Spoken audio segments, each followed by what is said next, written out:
Hi, everybody. Thank you for joining us for day 2 of the My One Being conference. Today is all about business.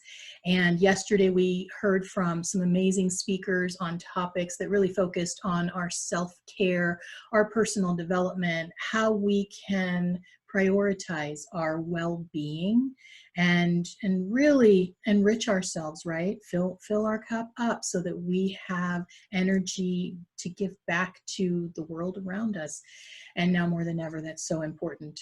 Today, we're going to change our approach slightly, spend some time really digging into business concepts that apply to entrepreneurs and freelancers and small businesses, but also can really be used to consider how to advance your career, how to work within a corporate or large business structure, and how to get ahead and create meaningful plans that will take you from the immediate term into the long-term future. So there's a lot coming up, lots and lots of value, more insights than I think your brain will be able to handle, and really looking forward to everything that the day brings.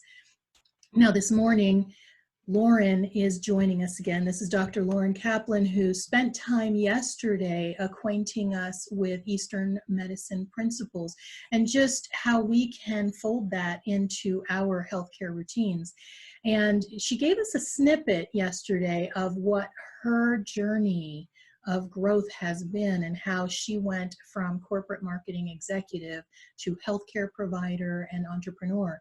And now we're going to dig in and really get more on that story. And I have a feeling that all of you will definitely identify with the things that she shares with us. And Lauren, thank you so much for taking time and being here with us again today. I'm excited to have you share your journey with us and really looking forward to hearing it.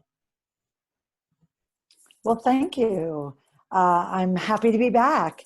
And, you know, it's interesting. I haven't really ever told my story quite so fully. I mean, certainly I've shared bits and pieces. And so together was, particularly in a time of self-quarantine, a really interesting time to reflect so deeply on where I've been and where I'm getting to. And just want to let you know, for those of you who are joining, that yes, this is my story, but I will share kind of tidbits about what I learned along the way, so that hopefully you will be able to better navigate your own journey and not make some mistakes that I made. And I hope I inspire you to whatever your next level is.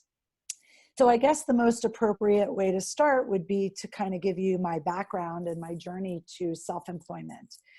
So when I was in college, I went to Rutgers and I interned for ADP, which is the payroll company. And it was a great experience. I learned consultative selling. And if that's something that you want to learn, that is the place to learn it. And I ended up working for ADP as my first job out of college. But I didn't really like it. And I wasn't sure if it was that it was sales that I didn't like or selling payroll. So I went to work for Revlon. I was living in New York City and I had key accounts there. So that was the Duane Reads. There were 2 drugstores called Love's and McKay's that I also had. And my job there was really more about sell-through. So it was about taking whatever Revlon was doing on a national level in terms of advertising and creating sell-through plans at the local level. And that was fun. It was definitely more marketing based, more of what I was looking for, but still really very heavy in sales. And that really wasn't what I was looking for.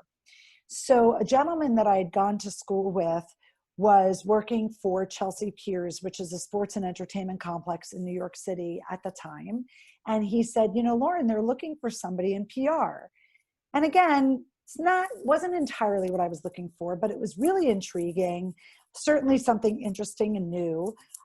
So I went and I started working with them in PR. My claim to fame when I worked in PR there was that I did the final press junket for the first ever US Olympic women's hockey team before they went to Nagano, Japan. They went on to win the gold medal. And I do have a postcard signed from the winning team from Nagano, which, you know, this is back in the 90s when women's sports still didn't have the notoriety that they have today. So that was something I was really, really proud of. Interestingly enough, the gentleman who founded the Piers founded them because they were all hockey players and couldn't get ice time. So when the team left, I got the final stick cheer and got promoted that day. I'm just going to make sure my ringer's off. Sorry. And I got promoted that day. So I ended up the head of operations for their Pier 60, which is their catering facility. Other than the Waldorf Astoria, it was the only other place that could do a sit-down dinner for 1,000 people. So here I was, 26 years old, managing a staff of 40, and I had absolutely no idea what I was doing. But I figured it out, and it was a great experience. However, I recall one day when there was a pigeon in the storeroom, and the grease traps flooded, and the fire alarm went off on some woman's wedding. And then I had to pick up the dance floor from American Express's holiday party to get ready for Nickelodeon's holiday party, and then flip the room again for Janet Jackson. And here I'm on my hands and knees taking up dance floor. And I thought, this really wasn't quite what I had in mind. So a gentleman that So then I ended up getting a job creating those premiums for Hershey and M&M cane toppers. And I also was responsible for Subway restaurants. I did their kids meal marketing. So I would work with brands like Nickelodeon, Cartoon Network, etc. And I'd put together licensing deals. We'd actually create the toys in China, ship them in. And that was a great experience and a very cool job. But the work environment there was insane. And I'll just leave that one right there. So a gentleman that I had worked with at Chelsea Piers had graduated from an Ivy League school with a number of his friends. And this is back in the late 90s when venture capital money was flying all over the place and .coms were, you know, a dime a dozen. And he said, hey, I've got these friends, they're starting this business where they're going to be wiring buildings with fiber optics in New York City so that we could deliver internet services. And I thought, okay, you know, I can do that. And it was really a great job that was the culmination of all of my skills. So, you know, I got to go out with the salespeople and listen to what customers were asking for and figure out what gaps we had in terms of our service delivery. I would then sit with the IT department and say, okay, if we're going to create this product, what information does sales need to gather? How can I get this through the system? I sat with our legal teams and wrote up service level agreements. They obviously handled the legal terms, but I was managing the business terms so that it all made sense, and we would develop new products. And then I'd train sales on those products, and I would create the marketing collateral and the talk tracks. And so it was really an amazing opportunity. And I was there for several years, and then 9/11 happened. And certainly that stopped everyone in their tracks, and business started to change. Telecom in particular always goes through about a 10-year cycle of divestiture and then mergers and acquisitions. When they get, you know, too big, they divest again. So it was a startup. I had made it through 3 different times of being purchased. And at one point I was the last person standing in marketing. I finally got laid off and thought, well, this seems like as good a time as any to start a business. I have a year of rent in the bank. Let's do it. And so I did. And here was my business plan. Make a list of everyone I know. I'm really good at marketing and events. throw it against the wall and see what sticks. Um, Thinking Cap, by the way, was the name of that business. So one of the first jobs I got was working with my sister-in-law's company. She worked for an event marketing company that eventually became a part of Ogilvy, and they were doing the GE Financial Fitness Tour. So I was traveling around the country, going to all of these different events and helping manage the team of people who would get people to sign up for GE's credit card. Another job that I got, another friend of mine had worked at a marketing promotions company, and they had just signed the global promotion where Halle Berry was the Bond girl for Die Another Day, and Revlon was going to do this global promotion. So talk about the perfect storm. Clearly, I understood Revlon as a business, having sold for them. I knew licensing from my job doing the cane toppers and Subway kids meals. And I knew operations from my time at Chelsea Piers. And so I worked on that campaign. It was an amazing experience. And I ended up, after that, getting hired by TV properties and movie studios to find promotional partners for their movies, events, DVD releases, etc. And I have a couple examples of those on the screen that you see here. I was particularly proud of the Cracker Jack partnership with Everyone's Hero. That was a movie about a little boy who finds Babe Ruth's bat goes missing, and he goes on a quest to find it because his father had worked for the Yankees and he gets fired. And we were very limited in what we could do there because we only could use the Yankee marks and logos in the movie itself. We could not use them in promotion, otherwise we would have had to pay Major League Baseball. And we ended up getting small baseball cards placed in packages of Cracker Jack nationwide in big box stores, but also in baseball stadiums without paying Major League Baseball. So that was my big coup there. But to do this job, I also was one of the first people to sign up for LinkedIn. I was one of their first 100,000 subscribers, which to me is really interesting because I never consider myself tech forward. And I only know that because when they hit 1 million, they sent everybody an email letting you know where you fell. And I wish I still had that email because that's something I'm quite proud of. But so here I was, and this business started to change. There was something called the internet that was becoming really popular for advertising. And they were doing things like banners and skyscraper ads. And at this point, 50% of businesses still didn't even have websites. People knew it was going to be important, but still not quite as important as it became. But I'm reaching out to these brands, and they wanted to know more about who Thinking Cap was. And so I had to craft a website. And this was when I really sat down to work on my business plan, my mission, my vision, my values. And it was at this time that I also really realized what Thinking Cap's key differentiator was in the promotions, marketing, advertising space. And that was my background in operations. I remember from my days in sales that it didn't matter how much I sold if somebody on the back end couldn't execute the sales, or if the product didn't ship, or the payroll didn't get executed. And operations really became my strong suit. I looked at the whole aspect of the business to see from end to end what was needed, because you can come up with the best marketing plan in the world, but if you cannot execute with excellence, it doesn't really matter. The other benefit to doing the marketing plan at that time was there were a lot of other opportunities that came my way, and that was the barometer that I could use to measure against to say, does this really make sense within my business? Does this fit my value system? And I'll get to values later in lessons learned, and if I don't, Verna will remind me to, because they played a big part in some decisions that I made later on.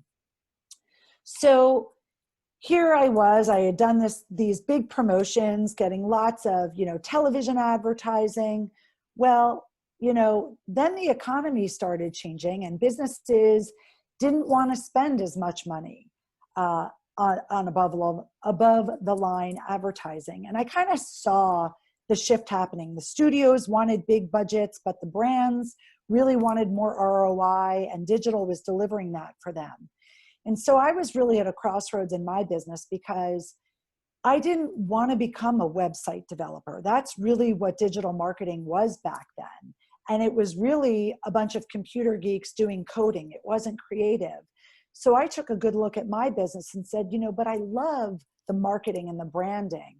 Unfortunately for me at that time, my former boss from eLink was working at Sprint Nextel, and they were spinning off a division. It was actually the original BlackBerry network that they were spinning off for a company focused on machine-to-machine telemetry. So that's things like automated vehicle location services and ways that they could ping routers to control energy grids and energy consumption. And it was great because I sat down with the C-suite and we worked on their marketing plan, their mission, their vision, their values, their brand. We talked about all the different uses for the network. We went through all of the competitive research to figure out which were the right products and services. And then I helped them as they staff up, train salespeople, create the collateral, create the product, everything that I had done before. And that was really phenomenal. So here I was, and things seemed to be going fine. And then 2007 happened. And 2007 was a very awesome and very scary year. I gave birth to my first child, my son, Jake. And then I saw the economy fall apart. So I saw my income plummet by 70%. My husband at the time, about 5 months prior, started his own finished carpentry business. So here we were, self-employed, paying for health insurance out of pocket, paying for a house we had purchased 3 years prior. And my investments were practically demolished overnight. And we were on a pretty thin lifeline. It was not my best days. What I haven't yet mentioned is that in order to have my son, I had to go through in vitro fertilization. And I was extremely fortunate because that can cost anywhere from $10,000 to $30,000 per cycle. And I had gotten into a study. So when I was going for my embryo transfer, there was an acupuncture study, and there had been a lot of studies going on at the time that it was believed that acupuncture could be very effective in helping women during embryo transfer for implantation. So I got into this study, and the only reason that I agreed to it is because of the groups I got into the electro, it was done through laser. So there were no needles because yes, I had to shoot myself with lots of drugs with needles, but they were big needles. And I had a fear of needles like you could not believe. So I would have bailed on that study, except this was just a laser. So it was like no big deal. So I had laser acupuncture before the embryo was implanted and afterwards. And obviously it worked because I had my son 9 months later. And quite frankly, never gave acupuncture another thought for at least 2 years. So I had what I thought was really a very blissful pregnancy and birth. I loved being pregnant. It was amazing. My son was born 5 days late, 2 quick pushes, 9 pounds, 10 ounces, easy peasy. Except I was in pain like you would not believe. And the pain was in my butt. And so people were saying to me, oh, did you have an epidural? It's probably from that. And I thought, well, but the pain's not in my lower back. Or they'd be like, did you have an episiotomy? It's probably from that. And I was like, well, I'm no doctor, but I'm pretty sure I know the difference between my vagina and my butt. And it wasn't until my son's 8-week well visit where his pediatrician said, and how are you? And I said, I'm awful. I'm in pain every single day. I can't hold my son. I can't carry him. I can't sit. The only time that I am not in writhing pain is when I'm sleeping, and I don't know what to do. And he said, you know, it's not unusual for babies of that size for women to break their tailbone. You should go get an x-ray. And so I did. And it turns out I broke my coccyx.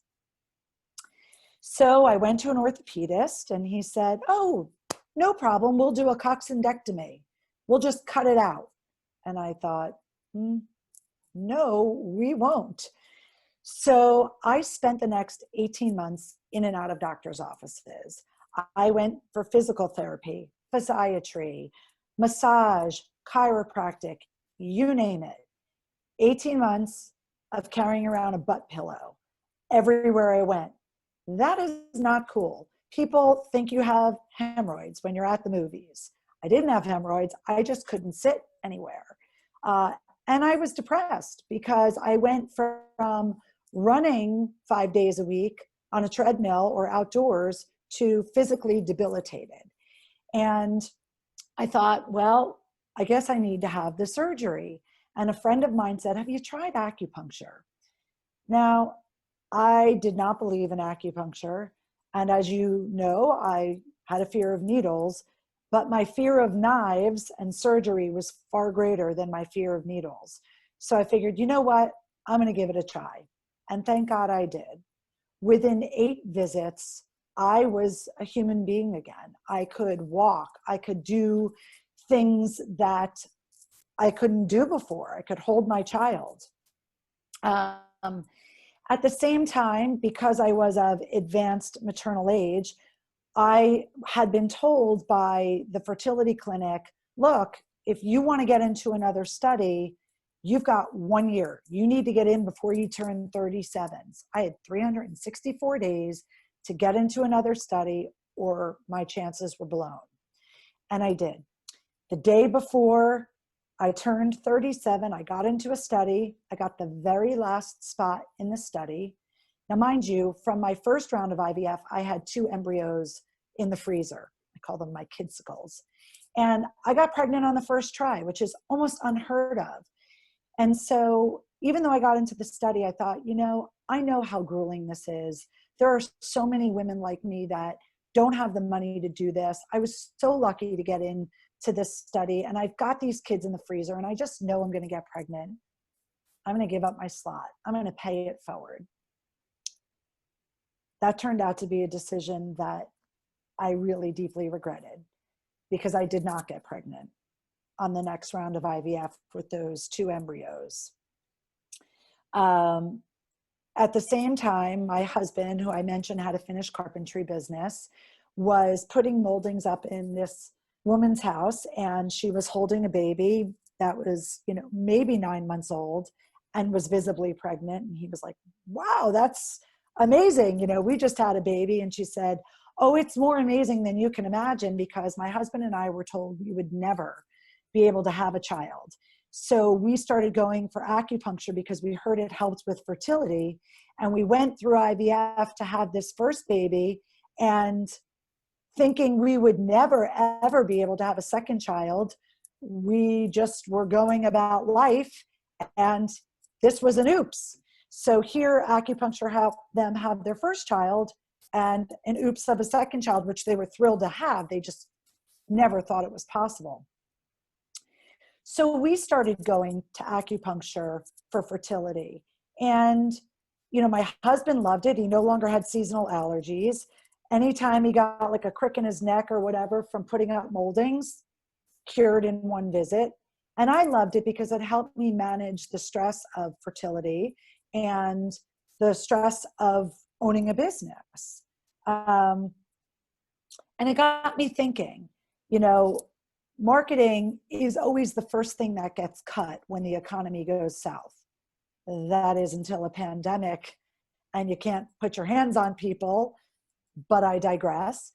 And I thought, you know, I'm going to age out of this business. I can't do this forever. So I looked into going to acupuncture school, which required almost 4 years full time. I was 38 when I was researching this, which means I wasn't going to start till I was 39. And I thought, I can't go full time. So but I could probably do this in 4.5, 5 years. And I just was it was so daunting to me to think about starting a new career at 44. And I also know my personality. One of the reasons I love consulting is because I get bored really easily and I like a challenge. So I called a bunch of my childhood friends who knew me really well, and I asked their opinion and said, is this me just being me? Should I do this? And they were like, yeah, you should. And so began a 7-year journey to hell and back. I had a 3.5-year-old son when I started. I was trying to get pregnant again, going through many rounds of IVF and IUI. I was commuting to New York City twice a week for 12-hour days because there was no such thing as online learning. This was practical medicine. You needed to be in clinic. You needed to be touching patients. Classes were 3.5 hours a pop. So I would take 3 hours or 3.5 or 4, depending on the class, with an hour break. I'd get home at 11 o'clock at night and I'd start all over. The economy was awful. I was just trying to make ends meet in my house. I was trying to pay for school. I was trying to have another baby. And I was depressed. Understand that having children is literally the only thing I've ever known since I was a child that I wanted out of life. I didn't know from a very young age that I wanted to be a marketer. I never wanted to get an advanced degree. I never thought I'd go back to school.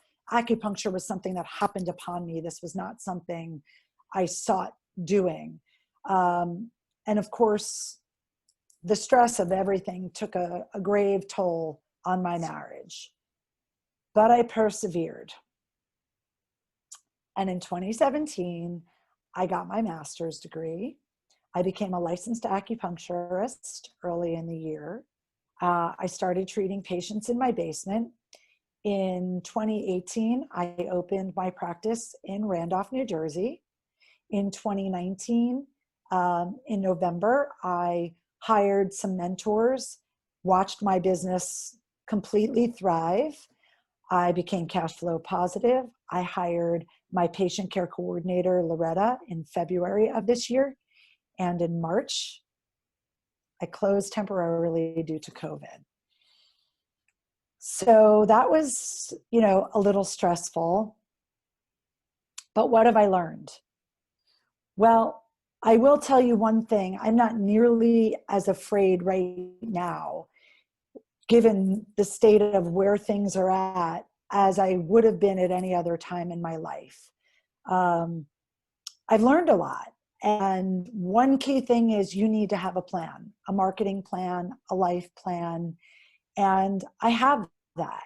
And I know what I need to do to get that business back on track when we're able to open again. And fortunately, I still am doing marketing. So I've got some money coming in, and I can pivot as I need to. A lot of businesses are moving online right now. I can't move online. I need to touch people. So having a plan certainly helps. Put it in writing, all of it. You're going to hear from Kelly Brown later today. And I'm a big proponent of contracts. Big proponent of contracts in my marketing business. Big proponent of contracts in my acupuncture business. I don't care whether you're hiring someone, whether you're getting a vendor, no matter what you're doing, put it in writing. Because then you have recourse. Or if someone says you're not doing what you're supposed to do, you have recourse. I actually did work for an attorney of all people in my marketing business who decided he didn't want to pay his bill. And he said, I didn't get what I paid for. And so I sued him. And he came back with all kinds of stuff. And he said, you have the gall to threaten an attorney? And I said, yes, because here's what I told you I was going to deliver. Here are the deliverables. Here's my backup.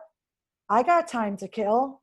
I think you'd be pretty embarrassed going into a court of law against a marketer knowing that you're not going to win. And I got paid. So put it in writing.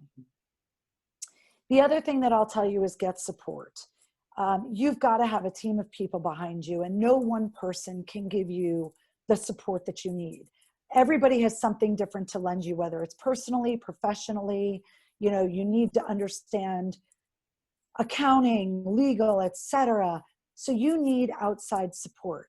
That said, not everybody has your best interests in mind. So trust, but verify. You need to learn the parts of your business that you're not interested in. I'm not an attorney, but I've been told by attorneys I should have been, because I read every contract. And if I don't understand something, I ask. But I've learned what the business terms are. I learned to know what it is that I'm looking for. I love numbers, but I don't like financial statements. So I have a bookkeeper, but I need to be aware of where my numbers are at. That's my job. It's my business. Adjust, evaluate, and repeat. I can't say this enough. Life is not static. Business is not static. And you always need to sit down with that marketing plan and say, how did I measure against it? What did I achieve? Where did I fail? What do I need to fix? A vision statement's a great way to say, am I doing what I set out to achieve?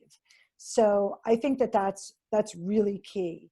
Don't be afraid to fail. Be afraid of repeating the same mistakes. So one thing that I learned in my marketing business is that I'm not a great boss to people who need to be bossed, so to speak.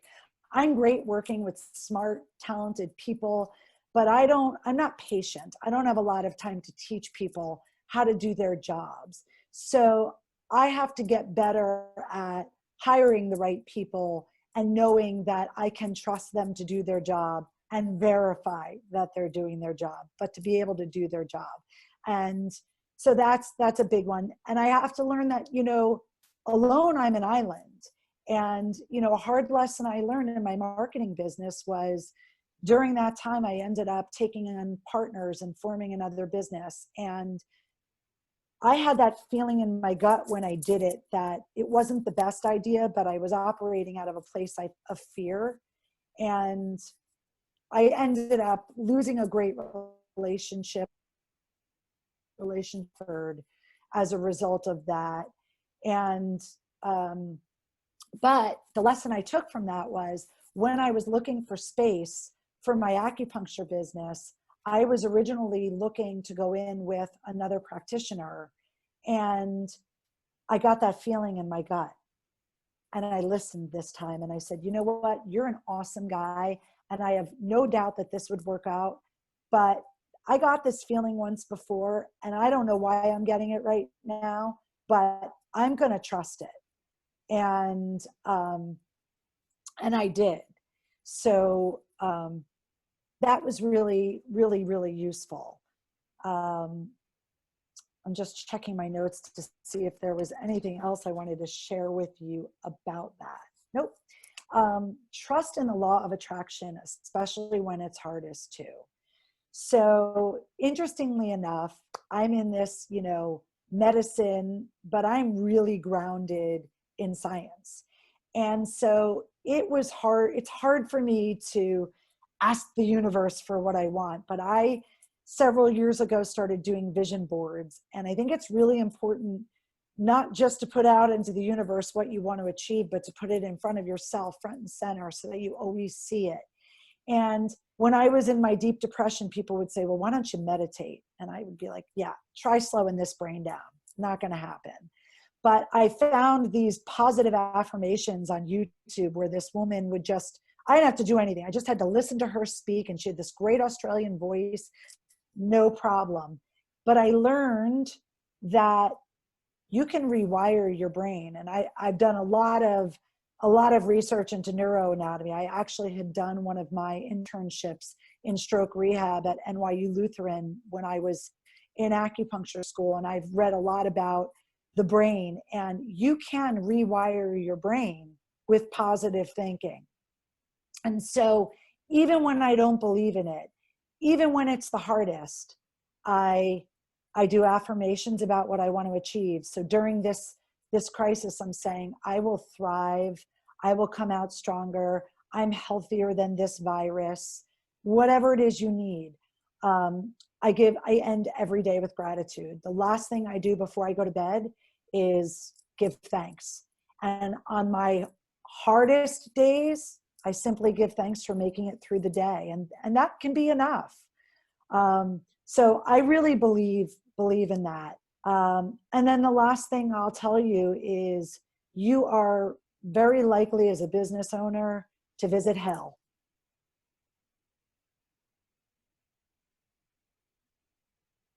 It can likely break you at times, but you can find your way back. And I want to leave you with a quote that I had and have up in front of my desk, and I've had it there for at least 10 years. And it says, I'm just going to hide the chat, I'm sorry, or I'll use my notes because it's hard for me to see right now. For a seed to achieve its greatest expression, it must come completely undone. The shell cracks, its insides come out, and everything changes. To someone who doesn't understand growth, it would look like complete destruction. So I'm going to tell you, it's ugly. You will come undone. But that is where growth happens. And then I did want to show you that my dream ultimately did get fulfilled. In the midst of acupuncture school, I got pregnant with my second child, my daughter, who's on the right. That's my son. He's now 12 and a half on the left. I became a grandma in January. That's my grandbaby. And don't give up. Your dreams can come true. So I'll now open it up to questions. And I'm in the Q&A. And so, Verna, Lauren, we have quite a few. So one that came up just now in Q&A is, I'm going to read this one to you. For the next few months that we are socially distant, what are some ways that you are thinking about pivoting your business? Sure. So I mentioned, I have a very touchy-feely business. So I can't really treat people. There are a lot of people in my space that are doing telemedicine right now. I am very much in touch with my patients. I'm doing a lot of education, both to my patients, to the public at large. I'm doing a lot of education to other healthcare practitioners so that I stay relevant and I educate people about acupuncture and my knowledge of Western medicine. But I'm not charging for that. I also feel I'm legally allowed to be open. I'm in healthcare. It was my choice to close because I think there's a big ethical responsibility to flattening the curve and to the fact that there's such limited personal protective equipment out there. How could I use masks and wipes and everything when there are people on the front lines who don't have what they need? And I'm treating patients all day. When it's 12 to 14 days, or you could remain asymptomatic, I just consciously felt like I couldn't do that. So in terms of online, I have ear seed kits that I'm helping people with that they could apply to their ears to help take the edge off, and I send them the information on doing that. I can still sell my CBD topicals. But for me, pivoting is really more about just continuing to add value to my patients. They hired me as a trusted healthcare provider, and that's in good times and in bad. Thank you. Another question that we have out here is, did you ever think of quitting along the way? Yes. I can tell you that I thought of quitting often. This was the hardest thing I have ever done at a time that I was so low financially, physically, emotionally. I have a cousin who's older, and she said to me, Lauren, you're going to keep aging anyway, so why not have a degree when this is all over? And I had friends who peeled me off the floor. I had, my mother she's the most amazing woman that I know. She came at 5 a.m. to get my kids off to school. She would come to cook meals for my family. My former boss, who was the one who worked at Sprint Nextel, he was trying to adopt a child at the same time I was going through my failed IVF cycles. He was a great help to me emotionally because he understood what I was going through. I have a cousin who's an extremely successful businesswoman. She would talk me through the business side of things. And, no one person could do it all for you, but I was really blessed with an amazing network that carried me, because I will tell you, crossing that finish line, I mean, you could have scraped me off the floor at the bottom. So, you've talked a lot about your family. It's obvious your children are the highlight of your life. Can you tell me if there is in your entire journey, just the highest moment, something that was a true standout from all of the different things that you've experienced? Yeah, well, there's been a lot. But the highest walking the stage and getting my diploma, my master's diploma, not even my doctorate, my master's diploma, was a huge high, because again, I was broken and I felt like that seed but I didn't know I was being planted at the time. I just felt like I just got shoved into the ground, never to see the light of day again. So I was really proud. I was proud that I didn't give up. I'll also tell you, obviously, when I got pregnant again in the midst of my master's program, that was a high. But one of the lessons that I learned at that time, so I had gotten pregnant just prior to having to take my second year comprehensive exams. And if you don't pass your comprehensive exams, you don't move on. So here, I had already spent years in school, thousands of dollars. And if you don't pass, it doesn't matter. You never even get to sit for your license. And it's incredibly stressful. But I really had this perspective when I was studying for the exam, like, I'm going to be fine. Like, I have this baby in my belly. I'm not going to let anything disrupt this. I'm not going to let stress destroy me. I'm smart. I'm capable. This will be nothing. And so I would say those were my highs. And now my highs come rapid fire, because there's really nothing like having patients come back to you and tell you how much better they're feeling. And to be able to impact somebody's life in that way every day is the greatest gift. And I believe that, like I said, I got called to this medicine. It is a gift that gives back to me, and I cannot wait to get back to treating patients. Thank you for that. Sure. One thing I'd like to come back to, earlier in the presentation, you touched on values and how they made a difference to you. Was there more you wanted to share with us? Thank you for reminding me. Yes, because there was. So a big value in both of my businesses is integrity. And, in my marketing business and in my acupuncture business, I always believed in, full disclosure. This is what I can do for you. This is what I can't do for you. And making sure that we're on the same page. And twice in my marketing business, I fired clients. And they were during times of economic distress for me. But I felt that their business, or the way that they were managing their business, was not aligned with my sense of integrity.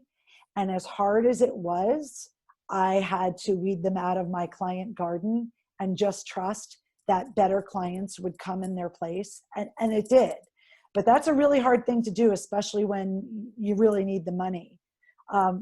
on the acupuncture side, you know, everybody says, well, how many treatments do I need? And the rule of thumb is the more acute an injury, the faster, or ailment, the faster you will heal.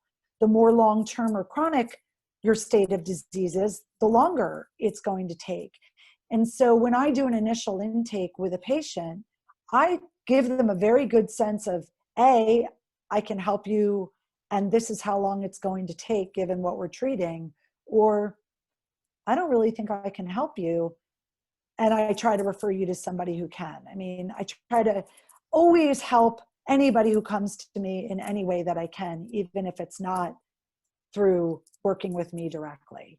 So I appreciate you getting back to that, because it's a really big point that I wanted to make.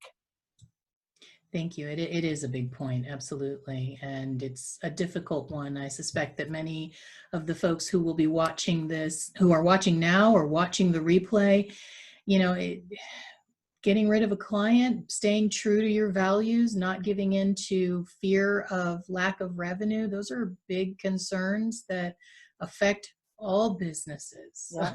all of us as individuals. So yeah. There's a book called The Game of Life and How to Play It by Florence Scovel Shinn. It's like a bathroom book. You could read it in 15 minutes. And it was actually written in the 1920s after the Great Depression, or as I like to say, the first Great Depression. And she ends with affirmations.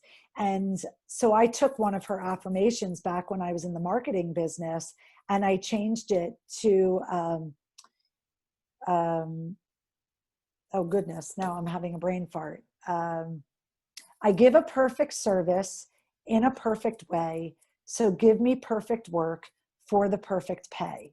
So it wasn't just about, I want great work and cool projects. I want to be properly compensated for them. So I want the perfect work and I want the perfect pay.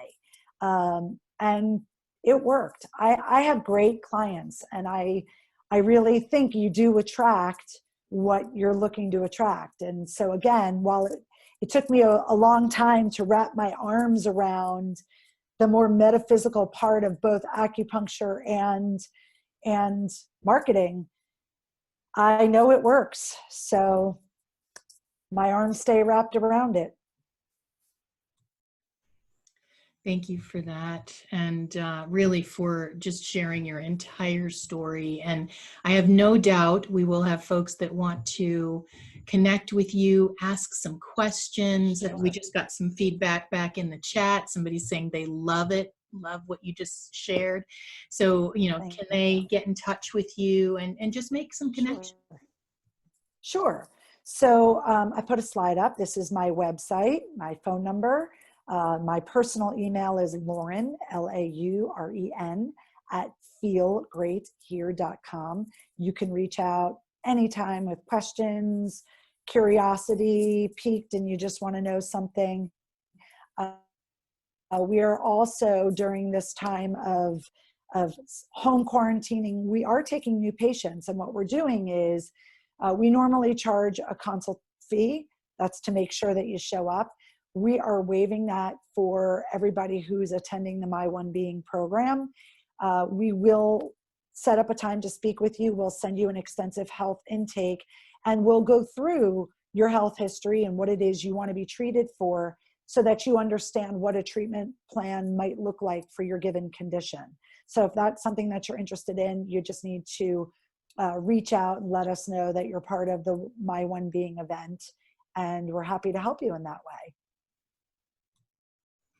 Thank you, Lauren. I'm going to pop back in here with you. And once again, you know, it's just been amazing having you on the panel. You have so much good information to share, and your patients and the healthcare providers that you serve, they're also fortunate to have you there. And I'm really happy that I get to know you and call you friend.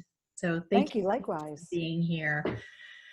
All right, so Lauren has mentioned that Kelly's coming up, and she's absolutely right. Stay tuned for the next session where we dig into small business legal concepts and intellectual property, patents, trademarks, so all those things that we need to know, not just for small businesses, but for any of us that are looking to create and want to protect our brain trust, want to protect that information. So we look forward to seeing you in the next session. Jump and meet us there in that Zoom, and we will see you soon. Thank you for being here. Have a great day. Take care.